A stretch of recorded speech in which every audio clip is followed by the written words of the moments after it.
Nella sua conferenza lei ha parlato del triangolo vizioso nel quale sono intrappolate le società, in particolare le società mediorientali. Lei ha accennato alla pressione interna a cui sono sottoposti i regimi e ha detto che la crisi siriana potrebbe essere replicata in Egitto. That's the fear. Of course, we hope that it never happens. Yeah. We hope that it never gets to that point. But we're just looking at the amount of pressure that is being generated inside because of incompetence and because of bad management and bad governance, coupled with the fact that the regimes themselves don't seem to be resilient. Some regimes don't. I mean, some of them are, but some key regimes are not. Do not seem to be resilient, and they seem to be reaching a breaking point, especially economically. Now, if that happens, and if we reach that kind of breaking point, and of course, let's hope we never get to that point. The problem is that these regimes have completely eviscerated any kind of native reform. So there is no native institutions, non-government institutions, even like whether commercial or non-commercial, that can actually pick up. And this is why we would be looking at something catastrophic. Okay.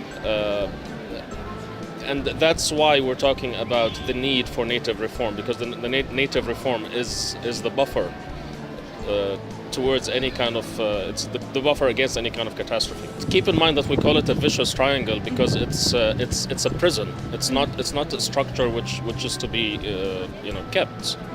It's basically a prison that's keeping these societies shunted and keeping those societies as importers of radicalized young men and exporters of refugees. And this is what we're trying. I mean, if we need to see some stability there, then we need to break the triangle.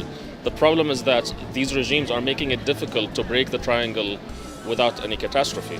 Yes. I mean, they're making sure that they're the only options, making sure that there's no one or nothing in society that can actually pick up.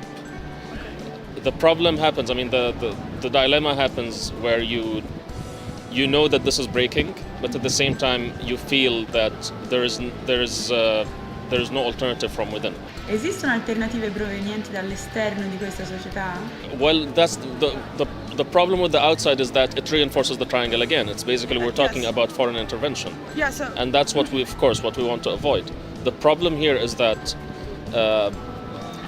without a kind of, as I mentioned in my panel yesterday, without defending free speech and without defending native reformers and without protecting civil society, I think we'll be in trouble.